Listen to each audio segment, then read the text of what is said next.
magpa-check up na kayo. Ako si Dr. Iska. Lahat ng may sakit, gagamutin ko. Dr. Iska! Dr. Iska! Tulong! Ano yun, Princess? Anong ipapagamot mo? Yung mga pusa ko po kasi nasa Muningning tsaka si Kutingting. May sakit sila. Ipapacheck up ko po sana sa inyo. Halika rito. Titignan ko sila. Eto po sila, oh. Kawawa. Nangihina na. Mga kuting, huwag kayong malilikot, ha. I-check up ko lang kayo para malaman ko yung mga sakit nyo.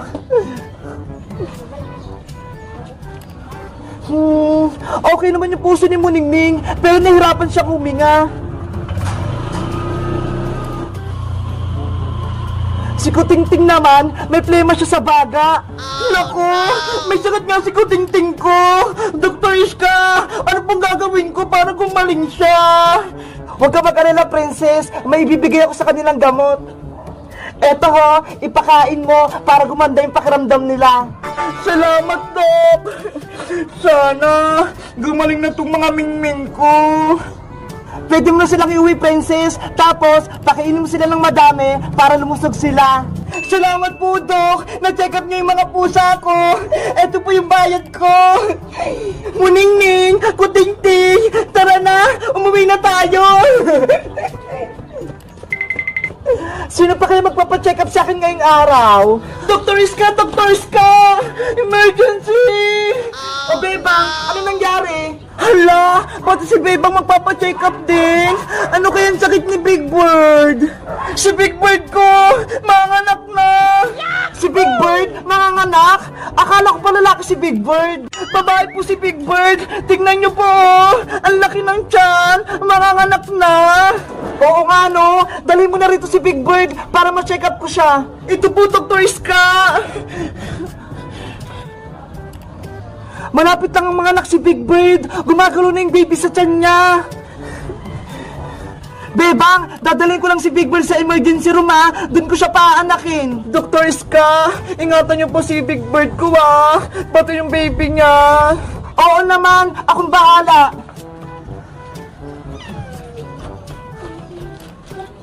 Sana okay lang si Big Bird. Big Bird, relax ka lang, ha, para hindi ka masaktan at makaanak ka ng maayos. Huminga ka ng malalim, Big Bird, tapos umiri ka. Naku, nahihirapan si Big Bird, mga anak. Big Bird, isa pa! Umiri ka pa ng malakas! Malapit nang lumabas yung baby mo! Ayun! Nanganak mo si Big Bird! Hala! Narinig ko nang iyak ng baby! Dr. Iska! Gusto ko na po makita yung baby ni Big Bird! Bebang! Eto na si Big Bird! Pati yung baby niya! Wow! Ang cute naman niya! Ang liit-liit! Kamukha ni Big Bird! Ang swerte mo, Bebang! Ang lusog ng baby ni Big Bird! Ang saya ko! Dalawa na yung kaalagaan ko! Alagaan mo mabuti si baby Big Bird, ha? Para lumaki siya kaagad! Opo, Dr. Iska! Alagaan ko kung mabuti si baby Big Bird! Bebang, may naisip ka na ba kung ano ang ipapangalan mo sa kanya? Wala pa po eh. Hindi pa po ako nakakaisip.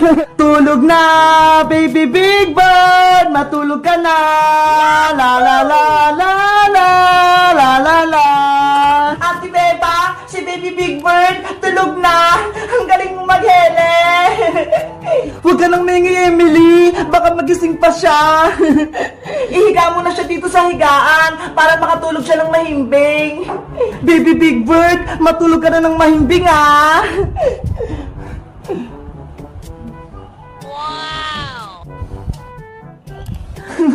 Ang cute-cute ni Baby Big Bird matulog. Katabi niya yung mama niya. Emily, ano kayang magandang pangalan sa anak ni Big Bird? Wala pa kasi akong naisip eh. Alam ko na, Ate Bebang, dahil ang cute-cute ni Baby Big Bird, ang ipapangalan natin sa kanya ay Cutie Bird. Cutie Bird? Ang ganda ng pangalan. Ang galing mo, Emily. Cutie Bird, Cutie Bird. Ang cute-cute mo. Naku, umiiyak si Cutie Bird. Nagising siya. Na na na na na na na na na. Ayaw pa rin yung tumigil. Ate Bebang, baka nagugutom naman si Cutie Bird. Baka gusto niyang uminom ng gatas. Oo nga no. Sige, titimplan ko muna siya ng gatas. Ikaw muna magheli sa kanya, Emily. Cutie Bird, huwag ka nang umiyak. Magtitimpla lang ng gatas si Ate Bebang. La la la. Ang hirap pala mag-alaga ng baby. Kailangan pang magtimpla ng gatas.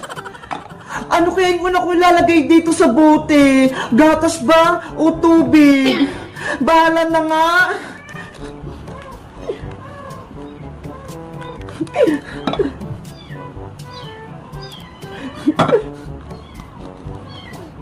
Ayan! May tubig at gatas na siya! Isishake ko na lang to!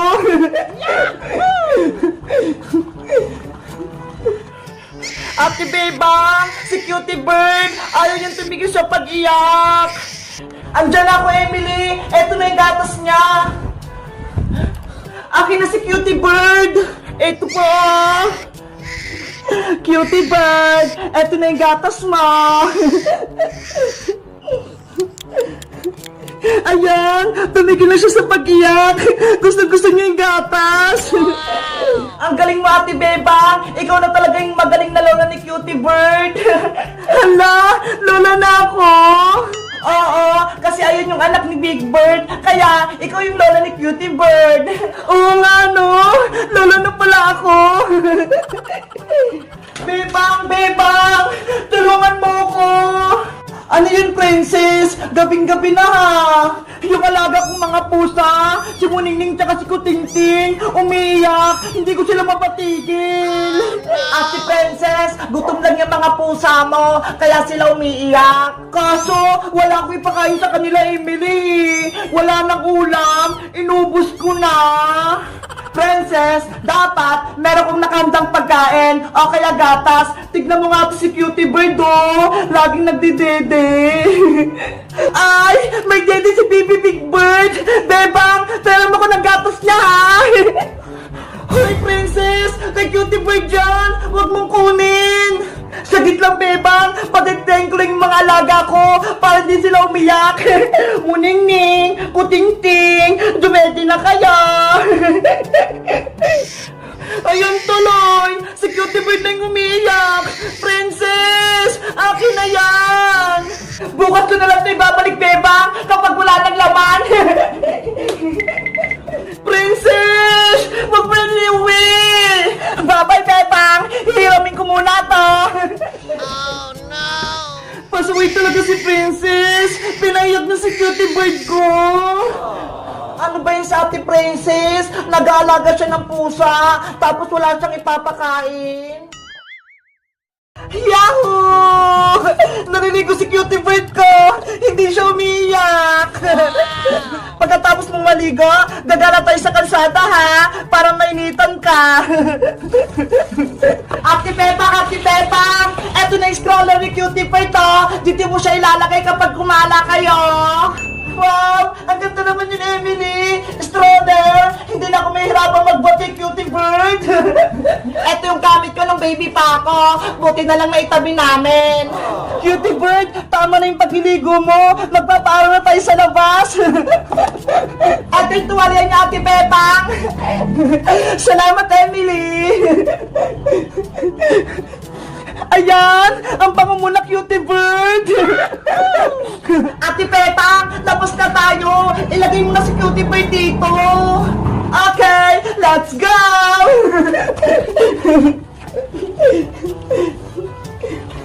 Bagay na bagay sa yung stroller, Cutie Bird! Tara na, Ate Pepang! Big Bird, sumama ka sa amin! Ako na magtutulak kay Cutie Bird, ah!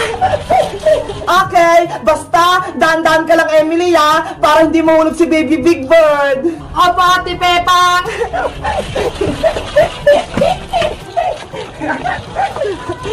Emily, nandito na tayo sa kalsada. Ako na magtutulak kay Cutie Bird. Sige pa, Ate Pepang!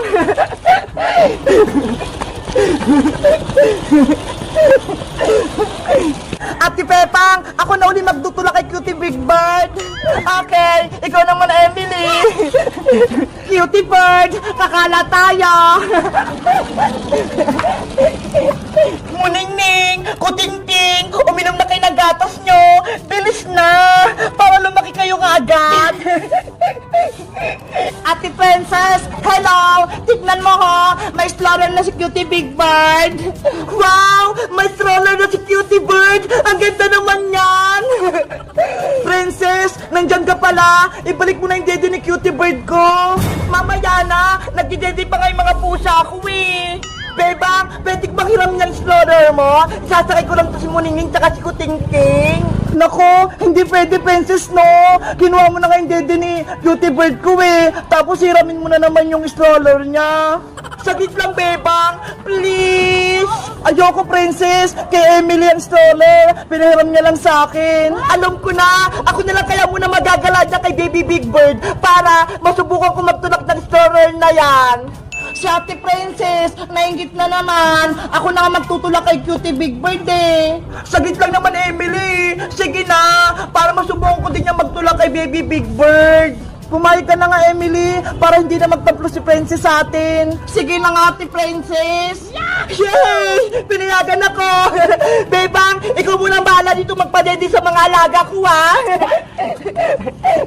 Emily, akin na si Baby Big Bird. Eto na po. Ano ba yan si Princess? Ako pa pinagbantay ng mga alaga niya. Kutingting, Muningning, magdede na muna kaya.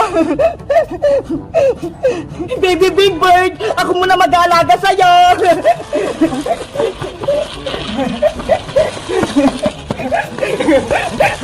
Princess, magdaan-daan ka naman. Baka mahulog si Cutie Bird ko.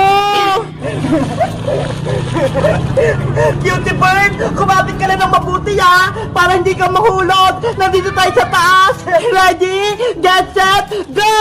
Ah! Natapilok ako! Nako, nabitawan natin Princess yung stroller. Nandun pa naman si Cutie Bird. Beba, tulong! Si Cutie Bird gumulog! Oh no! Cutie Bird ko!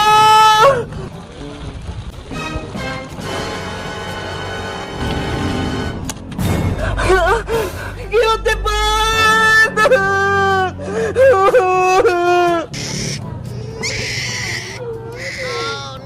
Kawawa naman si Cutie Bird! Gumulong-gulong! Cutie Bird ko! Ang dami mong sugat! Okay ka lang ba? Kawawa naman si Cutie Bird, Ate Beba! Nadisgrasya siya! Anong gagawin natin, Emily? Kailangan magamunta natin yung sugat ni Cutie Bird! Dalhin mo siya dito sa loob, Ate Beba, para magamot natin siya! Cutie Bird, huwag ka mag-alala! Papagalingin ka namin!